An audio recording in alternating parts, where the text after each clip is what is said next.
Good evening, all. Good evening. Good evening. Just let me know that you. Oops, let me do it like this way. Excellent. Just let me know if you can see me. Do forgive us for the lateness. Just had some technical difficulties, but good evening, all. Good evening. Good evening. Good evening, everyone. Good evening. Today's going to be really exciting, actually. I'm really going to flip the script. I know that we were supposed to have Dr. Layla on it. Let me just do it this way. Awesome. I know we were supposed to have Dr. Layla on today, but unfortunately she couldn't make it. So it's me, you got me again. But that's fine because you love me, don't you? Um, so again, it's Genevieve, of course, a pharmacist, I've been so for 10 years. And of course, I run the Guild community. And you know, on this platform, we speak leadership, we speak community, we speak problem solving, and that's basically what we're going to be covering today. But I'm going to flip the script on you guys, and what I'm going to do tonight is I'm actually going to be interviewing myself, guys. I'm really nervous because I know I'm talking to myself. Well, I'm talking to you, of course, but interviewing myself, okay.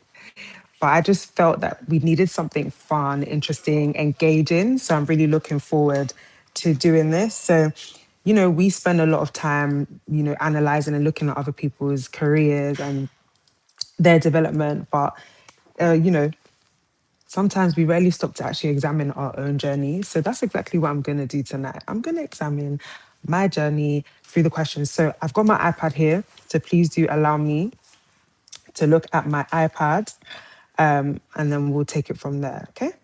Are you ready? Let me know who's online. Let me know, and we'll take it from there. So, first of all, the first question that came up is, who is Genevieve beyond the title pharmacist? I never think my title as pharmacist, guys, because no, it's, well, I guess I understand what the question was. And by the way, I threw it out there and I got people to send me these questions. So please do bear with with these questions. But I want to make sure that I answer them because some of them are really fun. But who is Genevieve beyond the title pharmacist? I'm a leader. I'm a leader. I've been shouting it from the rooftops. I'm a leader. And what does that look like? I'm just somebody who's just determined to solve problems. I've identified problems in this space called healthcare, and I'm just going to be the one to solve it. And I've I never knew that I could be a leader actually. And I think that's why I'm so passionate about raising the next generation of healthcare leaders, because I never actually believed I could be a leader. In fact, I never really understood the term leader.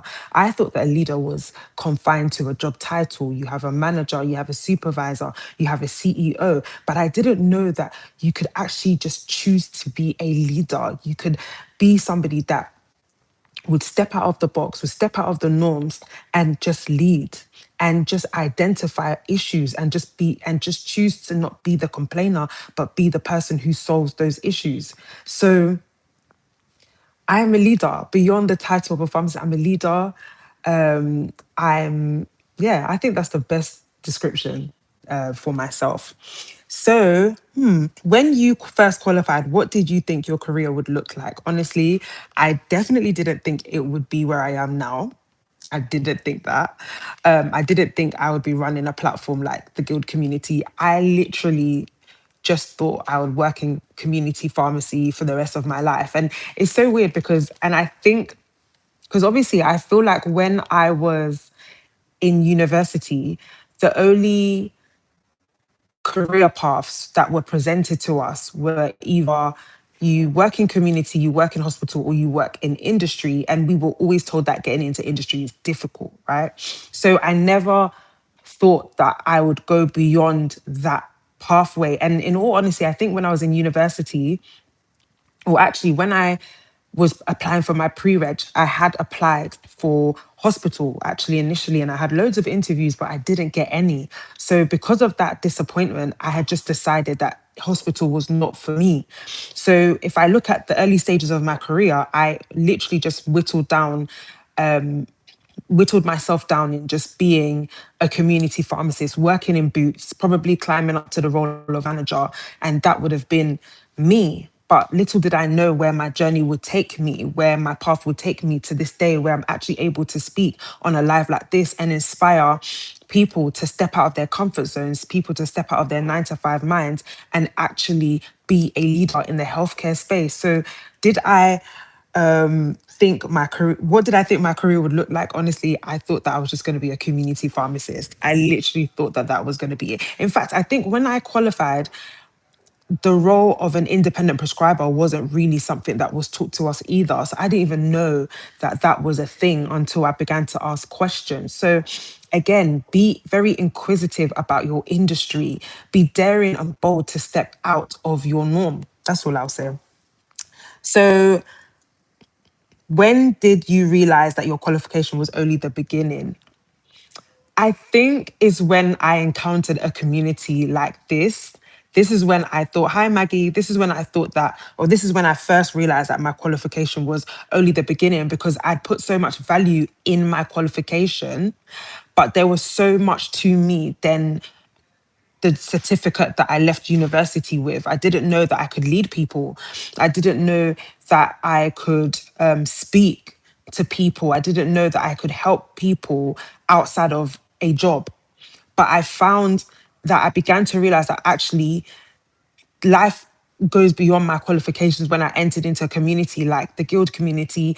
And I was told that actually you are not defined by your certification or your qualification. What you're actually supposed to do with that certification and with that qualification is make other people's lives better. So I think that was the turning point in discovering that my qualification was only my beginning. And I'm so grateful for that training. And that's what I'm simply here to do for each and every one of you, to let you know that, okay, you may have gone to university and did a degree in nursing or physiotherapy, but that doesn't actually define you.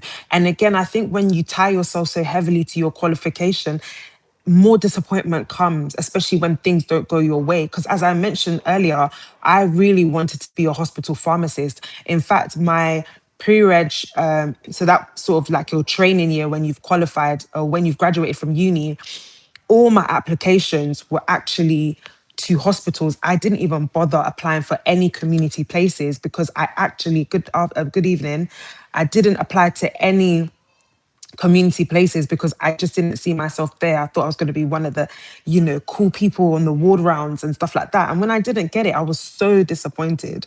I was so distraught. But that was the shape and the making of me. So you being so caught up and stuck on your qualifications actually doesn't help. But just knowing that, okay, it's a tool to you stepping into the next level of your life is what a qualification is, but it doesn't actually make or define you. I hope I'm making sense. Let's see the next question. Ooh, so what gave you the confidence to build businesses, communities, and healthcare projects? What gave me the confidence? Again, hi, Catherine.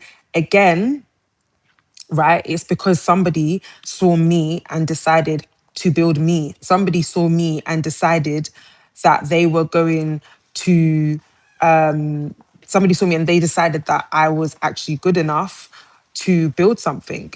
Again, as I mentioned to you, what did I think my life was going to become? I thought that I was going to just work, a 9 to 9 or 9 to 8, a 9 to 7 shift, and I would have been very satisfied. But somebody said, actually, no, you're quite good at this. You're quite good at this. You're quite good at thinking. You're quite good at organizing. You're quite good at putting people together. They were able to see the skills inside of me that I couldn't see myself. And that's what gave me the boldness to actually start this community, start the businesses that I have. And then what was the other thing that they said? The healthcare projects that I run. So, as part of the guild community, what we do is we go out into the community and we do things like health checks and we do things like health awareness. Because one thing I identified is that have poorer health outcomes because they simply lack education, right?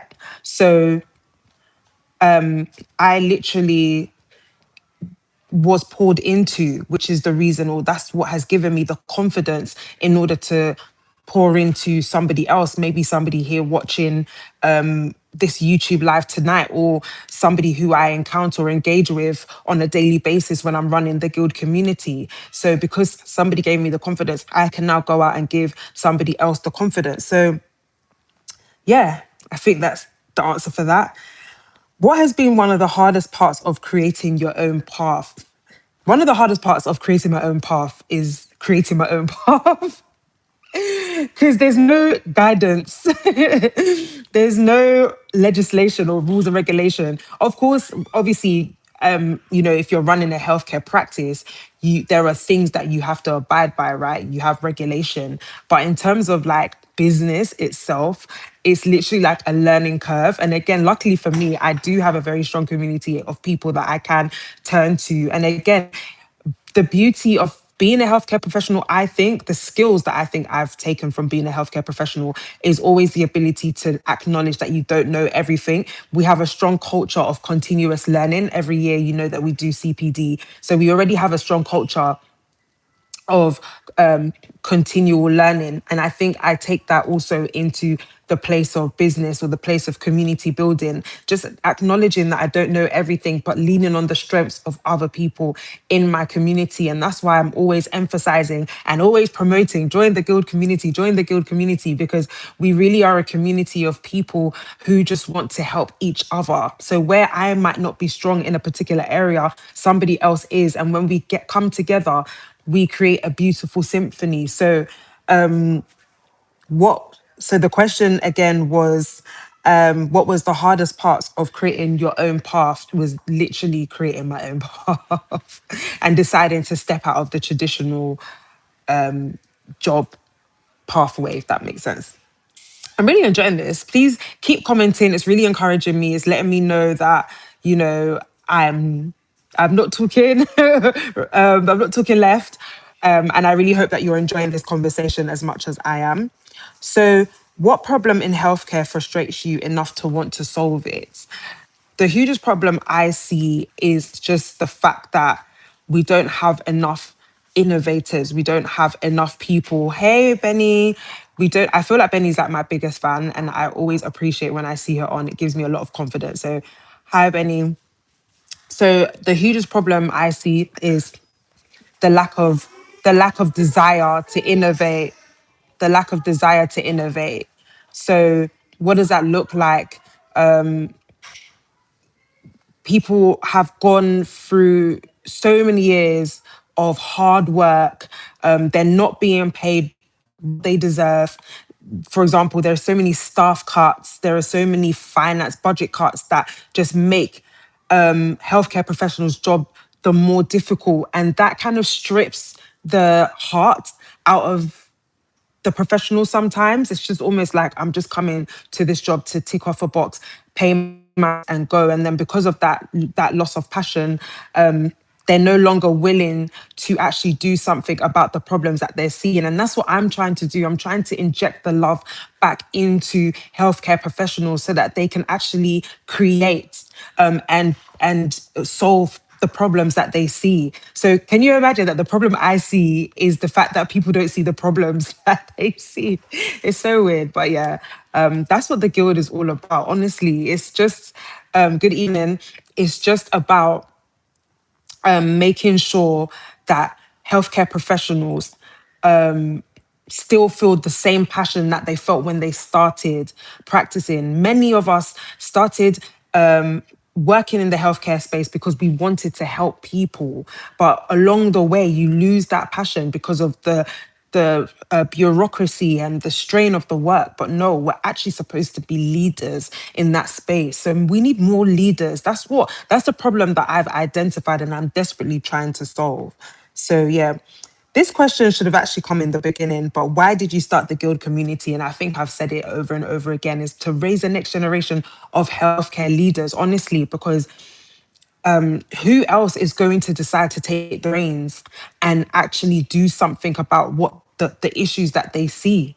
Who's going to do it? And you know what? It can't even be a singular person. It actually has to be a group of people that can put their minds together and that can actually decide that we're going to make something happen. That's the group of people that I want to work with, that I want to raise, that I want to build. And so that's why we go into schools, we go into universities, we speak to those who are just about to enter into their career and inject that message into them, give them life before they even start, so that they're not going in, with that mindset of just having a job and getting a pay slip at the end of the month.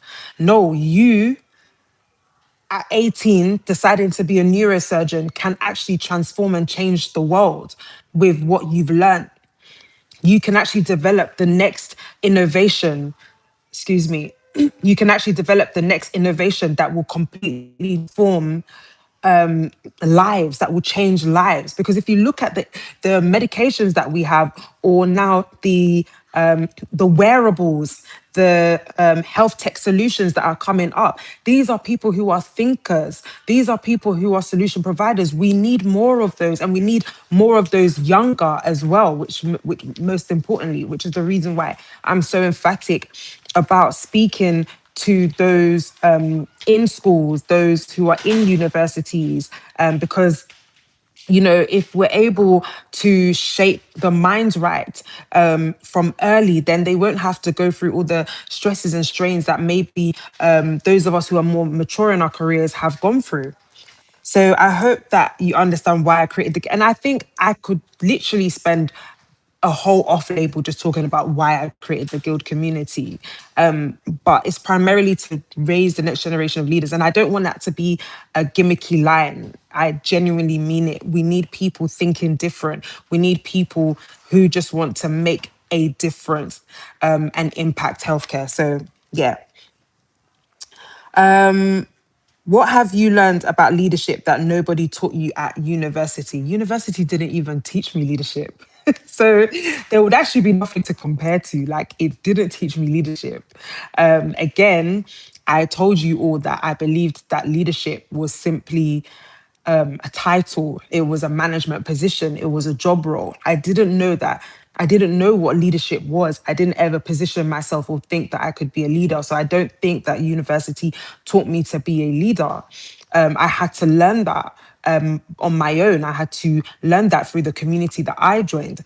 I was taught that. And again, there's always this debate, and I think I did this debate with some of my young people, my mentees, but the question was, are you born a leader or can you learn to be a leader? I think every single person is born a leader. They have the capacity to lead, but it's just about information. Information is actually what separates one person from another. There's always these terms like it's about what you know, it's about who you know. And knowledge, information is key. I was always a leader.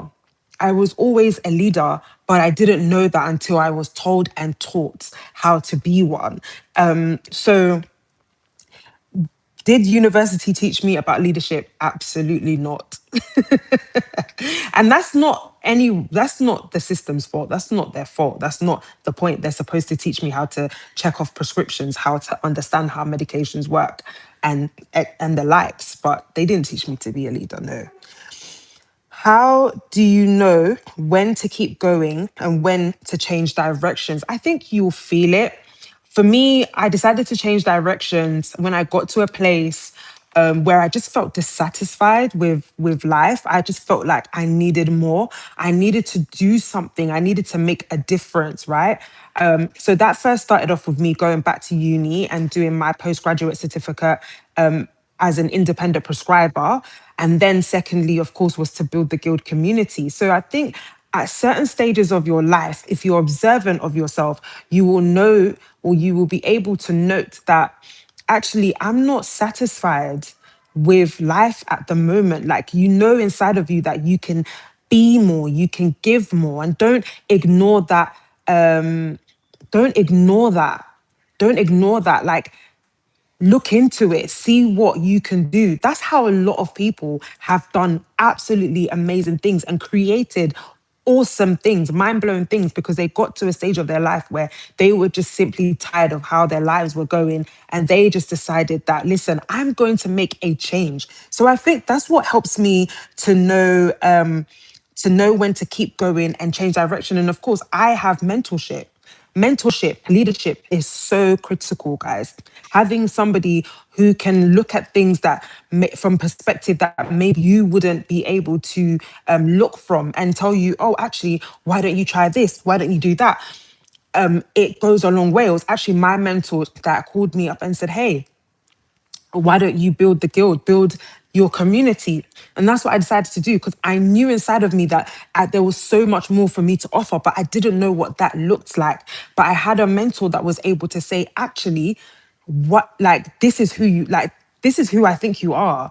And I'm so glad that I was able to listen, and I've created this amazing, wonderful platform. So that is what that would be my answer for that question. What, and guys, please feel free to ask me questions, by the way, because this is a conversation. Yeah, this is a conversation. So feel free to ask me questions. Yeah, feel free to ask me questions. But it says, what should healthcare professionals be learning outside their clinical qualification, guys? You know what I'm gonna say. Come on. You know what I'm gonna say. Leadership. That's what you should be learning outside of your qualification. Learn to be the one, right, who will help the most people, if that makes sense.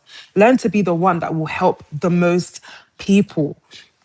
Learn to be the one that doesn't complain about problems, but always tries to be the solution provider. And you know, most times it might not actually be you preferring the solution, but you're at least being the one who's looking for the solution. You're looking for the person who can solve it. Like, be inquisitive, be somebody who is eager to learn all the time. Be somebody who's hungry for information, bettering yourself all the time. And I don't really think that that's what they teach you in university, because generally, and if you realize, actually, in university, the people, or in education in general, the people who actually go beyond the course material are actually the people who succeed the most, actually. So it teaches you that in life, be the one who's extra. That's what they don't do. With your qualification, be the one who is the most extra, who's always the most willing to help people, prefer solutions, who wants to be the leader. And I think we've had several conversations over the last 8 to 9 weeks, just talking on this topic of leadership. So what are you building now that excites you the most? Of course, the good community. Like, what else? It excites me every day. Like, because I'm just thinking, what will we look like in the next 5 to 10 years? Like, we'll just be a group of people who are just changing the landscape of healthcare, who are involved in places of policy, who are involved in places of innovation. We're just making people's lives better. We're improving our lives also as healthcare professionals. We're not just tiredly, I can't even say that word, but we're not just going into work tired and over it. No, we're actually excited to go into work and make a change. That is what excites me every day, is building the guild community, making it larger and larger and larger, and making it global, most especially being able to empower people that don't have the same opportunities from lower socioeconomic backgrounds, and making them great leaders and global leaders at that. That's what I'm really excited about. So yeah, that's what keeps me excited every single day, literally. I think I've kind of answered this question, because it says, what impact do you ultimately want your work to have? So I think I've answered that. What do you guys think? I think I've answered that. What would the newly qualified version of you think of your life today? I hope that she would say, listen, you're cool, you're cool. And the thing that actually excites me a lot is the fact that this is not the final version of me, that I still have a lot of growing to do. I still have a lot of development to do. I still have a lot to learn. But I don't think that's a bad thing. That actually is a good thing because I've got so much space to grow into. I've got so many versions of me to see. And I think that when I really get to like my final form, and I don't think that we ever get into our final form because I believe that life is all about learning. But first of all, I hope that the newly qualified version of me would love me because I'm loving me right now. But I think she would be like, listen, girl, there's so much more that you can do. And I believe her, like there is, but she'll be like, yeah, you're doing your thing right now. But yeah, as I mentioned, like there's so much more to come. Um, by the way, whatever this light is doing for me right now is everything. So I'm literally basking in the sunshine and I'm enjoying it. Um, so Oh, this is a cool question. It says, what does it mean for you to live and work off label? So the reason why I came up with the title off label, and I think I worked on the title with Eben, is because as I mentioned, we want to raise people who think outside of the box. Off label is a term used when you're writing a prescription outside of its, how do I put it, outside of its licensing in a way. So it's not unlicensed, but off label, it's not the traditional way of writing a prescription. So literally, we gave the podcast that name. We gave this conversation that name because we literally want to break the mold. We don't want to be normal, average, but we want to make a difference. So, yeah, what does it mean to live and work off label? Is that every time you're just trying to do better, you're trying to be better, you're trying to think outside of the box, you're trying to think grander. Listen, sometimes I allow myself to just dream and think big and think of impossibilities becoming possible. That is somebody who works, who lives and works off label. Okay, excellent. Um, I'm just trying to think. Okay, I'll read one more. And yeah, I'll read one more and then I will be out of your hair. But I've so much enjoyed this conversation, guys. I'm so happy to be here. I'm always happy to be here. Of course, we were supposed to hear from Dr. Leia today, and that was going to be an amazing conversation. But it's fine. I'm here, so it's cool. Right. So actually, I've got some fun quick fire round questions. So let's go through those. I think, somebody said, what is your greatest strength? My greatest strength, that's an interesting one. I think I've got loads of strengths. I think, what can I say? One of my greatest strengths. I think one of my greatest strengths that I've learned over time is how to relate with people.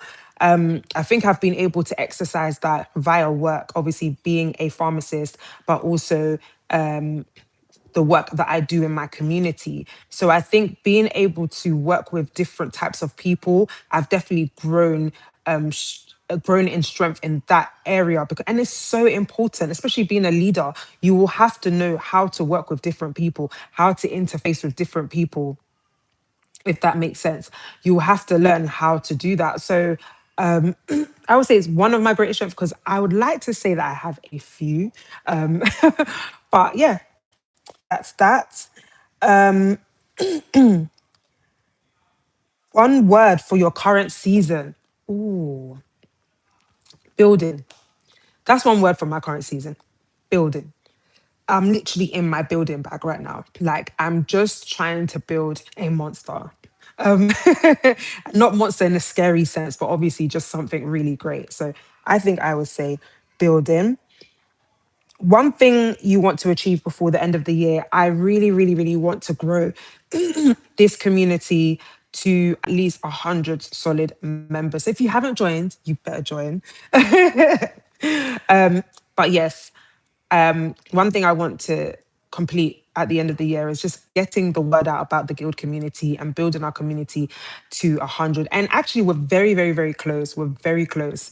So that would really make me so happy that 100 people are engaging and interfacing and interacting with us, and just deciding to be different and just deciding to have an impact in the healthcare industry. So listen, my qualification opened the door for me, right? It opened the door for me.